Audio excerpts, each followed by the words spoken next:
அதுக்காக வேண்டி இப்படி செஞ்சது அல்லாஹ் வந்து அவரை தண்டிப்பான், அவர் தொழுகை சுருட்டி மூஞ்சில எரிஞ்சிருவான் நம்ம சொன்னோமா? அவருக்கு நாலேஜ் இல்ல, அது அல்லாஹ் வந்து ஏத்துக்குவான். அவருக்கு ஓகே அந்த தொழுகை, அவர் பார்த்திருக்கிறாரு, மாத்தப்பட்ட செய்தி அவருக்கு தெரியல, அவரை ஏத்துக்குவான். அல்ல எனக்கு மாத்தப்பட்டது தெரியும் போது நான் செஞ்சு எப்படி ஏத்துக்குவான்? இப்னு மஸ்ஊத் இப்போ நாங்க சொல்றோம், இப்னு மஸ்ஊத் தொழுகை பாழாகல, இப்னு மஸ்ஊத் தொழுகை அழிந்து விட்டதுன்னு நாங்க சொல்லவில்லை. அவருக்கு தெரிந்ததை அவர் செய்திருக்கிறார், அல்லாஹ் அவருடைய தொழுகை ஏற்றுக்கொள்வான். ஏன் அவர் மாற்றப்பட்டதை அறிந்து கொள்ளவில்லை, இப்படி எடுத்துக்கொள்ளணும். அதே மாதிரி வந்து முத்துவான்னு ஒண்ணு இருக்கு. முத்துவாங்கிறது என்ன தெரியுமா? இப்ப கல்யாணம் பண்றோம், கல்யாணம் பண்றது ஒரு ஆணு பண்ணு சந்தோஷமா இருக்கு, கல்யாணம் பண்றோம். இந்த கல்யாணத்திலேயே கான்ட்ராக்ட் கல்யாணம்னு ஒண்ணு ஷியாக்கள் இன்னைக்கு பண்ணிட்டு இருக்காங்க ஈரான்ல. ஈரானுக்கு போனீங்கன்னா என்ன செய்யலாம்? நம்ம ஈரானுக்கு போனோம்னு சொன்னா நம்ம போய் இறங்கணும்னு செஞ்சுக்க வேண்டியது, அதுக்கு ஆளுக்கு இருக்கு. ஏறக்குறைய விசாரம் தான் இது. ஒரு மாசத்துக்கு 2 மாசத்துக்கு போட்டு கல்யாணம் பண்றது. கல்யாணம் பண்ணும் பொழுது போய் என்ன பண்றது? நாங்க வெளியில இருந்து வந்திருக்கிறோம், எங்களுக்கு 1 மாசத்துக்கு ஒரு பொண்ணு வேணும், முறைப்படி கல்யாணம் பண்ணிக்கிறது. 1 மாசத்துக்கு ஒரு தொகையை கொடுக்கணும், 1 லட்ச ரூபாய் தரியா இந்த வச்சுக்க, 1 மாசம் வரைக்கும் இருந்துட்டு சலாம் சொல்லிட்டு வந்துட வேண்டியது. இதுக்கு பேர் முத்துவாங்கிறது. இது ரசூல் ஸல்லல்லாஹு அலைஹி வஸல்லம் ஆரம்ப காலத்தில் அரபுகிட்ட இருந்துச்சு, இருந்த ரசூலை தடுக்கல. அந்த வெளியூருக்கு போனாங்கன்னு சொன்னா வெளியூர்ல போய் தப்பு தவறு நடக்கிறதுக்கு பதிலா ஒரு 6 மாசம் ஒரு தொழிலுக்காக போவாங்க, 6 மாசம் மட்டும் கல்யாணம் பண்ணிக்கிறது, 6 மாசத்தோட விட்டுட்டு வந்துட வேண்டியது. அதுக்கப்புறம் போய் வேற ஒருத்தன் போவான், வேற ஒருத்தன் கட்டிக்கிறான் அந்த பொம்பளை. இப்படியான ஒரு பழக்கம் வந்து அரபுகள்கிட்ட ஆரம்பத்தில் இருந்தது. இது ரசூல் ஸல்லல்லாஹு அலைஹி வஸல்லம் என்ன பண்ணிட்டாங்க? அந்த அரபுட்ட இந்த பழக்கத்தை அப்படி விட்டுட்டாங்க. போறாங்க வர்றாங்க, அப்படி நடக்குது. ஒண்ணு தான் தடுக்கிறாங்க. இஸ்லாத்துல வந்து ஒவ்வொரு காலகட்டத்திலையும் ஒண்ணு தடுக்கப்படுது. தண்ணி அடிக்கிறது கூட இருந்துச்சு, கொஞ்ச நாள் தடுக்காம இருந்தான், அல்ல பிஞ்சுதான் தடுத்தான். அந்த மாதிரி வந்து முழுமைப்படுத்தப்பட்ட மார்க்கத்தில் தடுக்கப்படுது. எப்ப தடுக்கப்படுது? ஹைபர் போர் நடக்குது பாருங்க, அப்பதான் தடுக்கப்படுது. ஹைபர் வரைக்கும் என்ன செஞ்சிச்சு?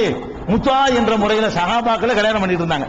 வெளியூருக்கு போவாங்க, 3 மாசம் கல்யாணம் பண்ணிக்குவாங்க, 2 மாசம் கல்யாணம், 1 வாரத்துக்கு கல்யாணம். 1 வாரத்துக்கு பண்ற கல்யாணம் நம்ம சொல்லுமா? இப்ப சொன்னா இப்ப வந்து 1 வாரத்துக்கு ஒரு ஆண் பெண்ணு சேர்ந்து இருக்கிறத அக்ரிமெண்ட் பண்ணா இது வந்து கல்யாணம் சொல்லுவோமா விசாரம் சொல்லுவோமா? விசாரம் சொல்லுவோம். அது அந்த காலத்துல கல்யாணம்ங்கிற பேர்ல ஜாஹிலியாக்கள் பண்ணிட்டு இருந்தாங்க. இஸ்லாம் அது தடுக்காம இருந்தது. பிறகு ரசூல் ஸல்லல்லாஹு அலைஹி வஸல்லம் முழுமைப்படுத்த மார்க்கத்தில் வந்து தடுத்து விட்டாங்க. இது எங்க இருக்குன்னு கேட்டா புகாரியில அதாவது 4216, 5115, 5523, 6961 இதுல எல்லாம் என்ன இருக்குன்னு கேட்டா அன்ன ரசூலுல்லாஹி ஸல்லல்லாஹு அலைஹி வஸல்லம் நஹா அன் முத்அத்தி நிசாய் யௌம ஹைபர். ஹைபருடைய தினத்திலே ஹைபர் போர் நடக்குது பாருங்க, அன்னைக்கு வெற்றி கொள்றாங்க பாருங்க. அன்னைக்கு என்ன பண்றாங்கன்னு கேட்டா இந்த பெண்களை வாடகை மனைவி, இது பேர் வாடகை மனைவின்னு சொல்லலாம். இந்த முத்தா என்பதற்கு சரியான தமிழ் சொல் சொல்வதாக இருந்தால் வாடகை மனைவி, மனைவியான வாடகை மனைவி, ஒரு குறிப்பிட்ட நாளைக்கு மட்டும், சொந்த வீடு இல்ல. ஒரிஜினல் கல்யாணம் வந்து சொந்த வீடு மாதிரி, இது வாடகை வீடு மாதிரி. அவங்க வாடகை மனைவின்னு சொல்லி அடிப்படையில் அந்த பண்ணுவதை ரசூல் ஸல்லல்லாஹு அலைஹி வஸல்லம் அவங்க ஹைபர் போர் தினத்தில் தடுத்து விட்டார்கள் அப்படின்னு ஹதீஸ் இருக்குது. ஆனா ஹைபர்ல தடுத்துட்டாங்கல்ல, தடுத்த பிறகும் பல சஹாபாக்கள் இதை செஞ்சுக்கிட்டு இருந்தாங்க, செய்யலாண்டாங்க. அது எங்க இருக்குது? உதாரணமா இம்ரான் இப்னு ஹுசைன் அவர் ஒரு சஹாபி. அவர் என்ன சொல்றாருன்னு கேட்டா அல்லாவே வந்து பெண்களுக்கு அவர்களுக்குரிய கட்டணத்தை கொடுத்து விட்டு கல்யாணம் பண்ணுங்கன்னு சொல்றான். அதுக்கு மகரை சொல்றான், அவர் அப்படி வழங்குறாரு. அல்லாவே அவர்களுக்குரிய மகரை கொடுத்து விட்டு கல்யாணம் பண்ணுங்கன்னு சொல்றான். நம்ம உரிய காசை கொடுத்து விட்டு பண்றது அல்லாஹ் அனுமதிக்கிறான். இதை ரசூலுல்லாஹ் காலத்தில் நாங்கள் செய்திருந்தோம். அதை யார் தடுக்க இயலும்? ரசூலுல்லாஹ் பிந்தி சொல்றாரு. இது எப்ப சொல்றாருன்னு கேட்டா தடையெல்லாம் செஞ்ச பிறகு சொல்றாரு. இதை தடுக்க எவன் தடுப்பான்? நாங்க செய்யத்தான் செய்வோம். ரசூலுல்லாஹ் காலத்தில் செஞ்சோம், ஹைபர் போருக்கு இவர் போகலையோ அல்லது தடுத்தது இவருக்கு தெரியலையோ என்னன்னு வழங்கல, ஆனால் இவர் செய்வாங்கிறார். நான் செய்வேன், எவன் தடுக்கிறோங்கிறார். அப்ப சஹாபாக்கள் யார் வேண்டாலும் பின்பற்றலாம்ல? குடுப்பி உங்க பண்ண அப்படி தருவீங்களா? இந்த சலபி வாதம் பேசுறவங்க, மதுஹப் வாதம் பேசுறவங்க இப்படி ஒத்துக்கிறீங்களான்னு கேட்கிறேன். இப்படி சஹாபாக்கள் யார் வேண்டாலும் பின்பற்றலாம்ல? இப்ப விரும்ப வழங்க சஹாபாக்கள் வந்து இவங்க குற்றவாளி இல்லை. என்ன பாயிண்ட் கேட்டா நம்ம சஹாபாக்களை திட்டுனதான் குற்றவாளி ஆகும். இப்பவும் சொல்றோம், இம்ரான் இப்னு ஹுசைன் எல்லா கேள்வி கேட்க மாட்டான். ஏன் கேட்க மாட்டான்? அவருக்கு இந்த தடை சென்றடையவில்லை. ஒரு ஹைபர் போர் டெலிபோன் கிடையாது, பேப்பர் கிடையாது, பேப்பர் நோட்டீஸ் வச்சு போஸ்டர் வச்சு ஒட்டிருப்பாங்க. ரசூலுல்லாஹ் ஹைபர் போர்ல தடுப்பாங்க, யார் நேரத்தில் உட்கார்ந்துருந்தாங்களோ கேட்பாங்க, அடுத்த ஆளுக்கு எத்தி வைக்காம விட்டுருப்பாங்க. இவர் காதுக்கு அது போயிருக்காது, அதை கண்டுக்காம விட்டாரு. ரசூலுல்லாஹ் மௌத்துக்கு பிறகு என்ன வருது? இதை செய்யணும் வரும்போது நான் ரசூலுல்லாஹ் காலத்துல நடந்துச்சேன், எல்லாருக்கும் தெரியுமே, மாத்தின விஷயம் தெரியல. இப்ப நம்மளே எத்தனை விஷயங்களை நம்ம சொல்லிட்டு மாத்திருக்கோமா இல்லையா? பழைய நினைச்சிட்டு எத்தனை பேர் சொல்லிட்டு இருக்காங்க. இந்த 20ஆம் நூற்றாண்டுலயே நம்ம சில விஷயங்களை வந்து நூல்கள் பத்தாத காலத்துல சரியான நம்ம நினைச்சிருக்கிறோம். பிந்தி என்ன செஞ்சிருக்கிறோம், இது சரின்னு நாங்க சொல்லியிருக்கிறோம், தவறுன்னு மாத்திருக்கிறோம். மாத்தின விஷயம் 10% மக்களுக்கு தெரியுது, ஏற்கனவே சொன்ன 90% மக்களுக்கு தெரிஞ்சுட்டு இருக்குது. இந்த 20ஆம் நூற்றாண்டுல தகவல் தொழில்நுட்பம் உள்ள காலத்துல இப்படி இருந்துச்சுன்னு சொன்னா அப்ப சஹாபாக்கள் காலத்துல எப்படி இருந்திருக்கு தெரியல. அவருக்கு அல்லாஹ் குற்றம் பிடிக்க மாட்டான். அவர் முத்துஆ என்ற அடிப்படையில் இம்ரான் இப்னு ஹுசைன் கல்யாணம் பண்ணி இருந்தாரையானால் அவரை அல்லாஹ் குற்றம் பிடிக்க மாட்டான். அப்படி செய்யலாம் என்று ஃபத்வா கொடுத்திருப்பாரையானால் அல்லாஹ் அவரை கேள்வி கேட்க மாட்டான். ஏன் கேட்க மாட்டான்? அவருக்கு தெரியல. ஹைபர் போரில் ரசூல் ஸல்லல்லாஹு அலைஹி வஸல்லம் தடுத்தது அவருக்கு தெரியல.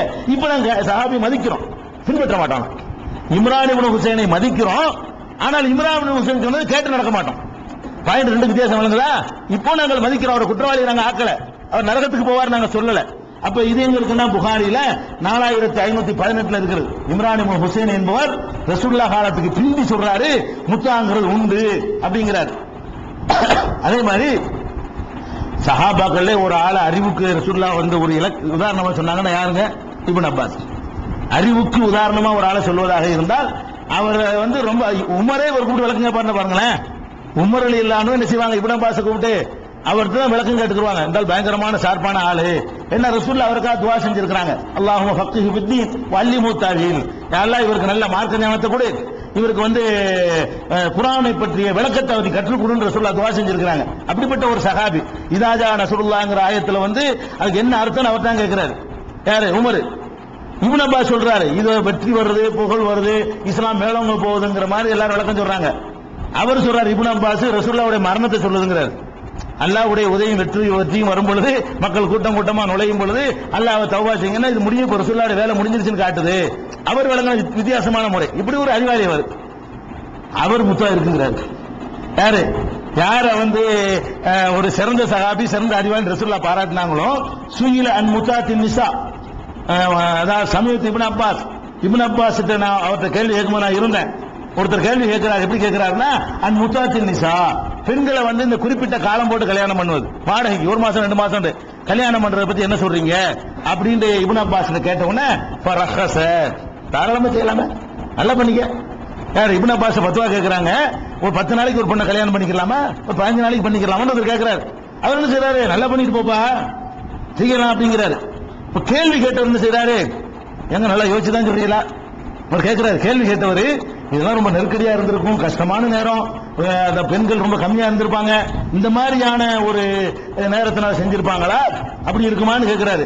இப்னு அப்பாஸ் சொல்றாரு ஆமா அப்படித்தான் காலை இப்னு அப்பாஸ் நாம் நீங்க சொல்ற காரணம் அந்த அப்பாதான் செய்யலாம் அப்படிங்கிறாரு. இது எங்களுக்கு புகாரில் 5116வது ஹதீஸ்ல இருக்கிறது. அப்ப இதே மாதிரி உபய் இப்னு கஅப் அவர்கள் இந்த கருத்துல இருந்திருக்காங்க. உபய் இப்னு கஅப்ங்கற சஹாபி, இப்னு அப்பாஸ்ங்கற சஹாபி. இன்னும் சொல்ல போனா குர்ஆன்லயே என்ன செய்யறாங்கன்னு கேட்டா இந்த உபய் இப்னு கஅப் ஓதும்போது என்ன செய்வாருன்னு கேட்டா 4:24 வசனம் இருக்குல்ல, 4வது அத்தியாயம் 24வது வசனத்தை எடுத்துக்கிட்டீங்கன்னா அதுல வரும், அதாவது ஃபமஸ்தம்தாதும் பிஹி மின்ஹுன்ன ஃபஆத்துஹுன்ன உஜூரஹுன்ன, எந்த பெண்களிடத்திலே நீங்கள் இல்லற இன்பம் அனுபவிக்கிறீர்களோ அவர்களுக்கு மஹர் தொகையை கொடுத்து விடுங்கள் அப்படின்னு 4:24 இருக்கிறது. இந்த உபய் இப்னு கஅப் என்ன பண்றாரு? இந்த குர்ஆன்லயே ஒரு அடிஷனல் வார்த்தையை சேர்த்துட்டு ஓதுவாராம். அவர் குர்ஆன்ல இல்லாத ஒண்ணு சேர்த்து ஓதி இருக்கிறார். எப்படி ஓதுவாராம்? இலா அஜலின் முஸம்மா, குறிப்பிட்ட டைம் போட்டு இலா அஜலின் முஸம்மான்னு ஒரு வார்த்தையை எடுத்து செய்வாரு, எக்ஸ்ட்ரா ஃபிட்டிங் ஒன்று பண்ணிக்கிட்டு அப்படி ஓதிக்கொண்டு குர்ஆன்ல இருக்குது. முத்தா என்பது குர்ஆன்ல இருக்குது. ஒரு குறிப்பிட்ட காலம் வரைய ஒரு குறிப்பிட்ட டைம் போட்டு ஒரு பெண்ணிடத்தில் நீங்கள் இன்பம் அனுபவித்தால் அவங்களுடைய மகரை கொடுத்துருங்க, குறிப்பிட்ட டைம் போட்டுன்னு ஒரு வார்த்தையை குர்ஆன்ல இல்லாத ஒரு வார்த்தையை சேர்த்துக்கிட்டு ஓதிக்கிட்டு குர்ஆன்ல இருக்குதுன்னு சொல்லியிருக்காரு. யாரு? உபய் இப்னு கஅப்.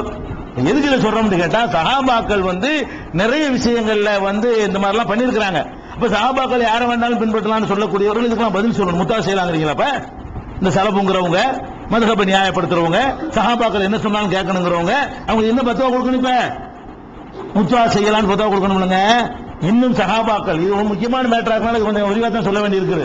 இதுதான் நீங்க பெரிய பஞ்சாயத்து ஆகிட்டு இருக்காங்க. அதெல்லாம் இந்த இப்ப நம்ம பிரிவுல ஏற்பட்ட பிறகு ஏற்கனவே தௌஹீதுல இருந்த ஆளுங்க என்ன பண்றாங்க? இப்ப புது ட்ராக் எடுத்துக்கிட்டு சஹாபாக்களை திட்டுறாங்க இப்படி ஒரு பாஷையில் இறங்கி இருக்கிறாங்க.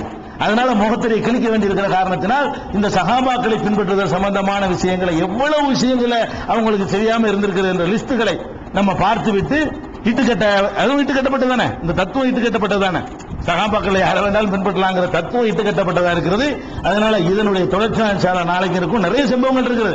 அதெல்லாம் பார்க்கும்போது விளைவிக்கிறோம். சஹாபாக்களை மதிக்கிறது என்பது வேறு, அவர்களை பின்பற்றுவது என்பது வேறு. மதிக்க வேண்டும், பின்பற்றக்கூடாது. பின்பற்ற ரெண்டே தான், அல்லாஹ் ஒரு ரசூல் தான், வேற மூணாவது எதுவுமே கிடையாது அப்படிங்கிறத கவனத்தில் வைத்துக் கொள்ளுங்கள். அஸ்ஸலாமு அலைக்கும்.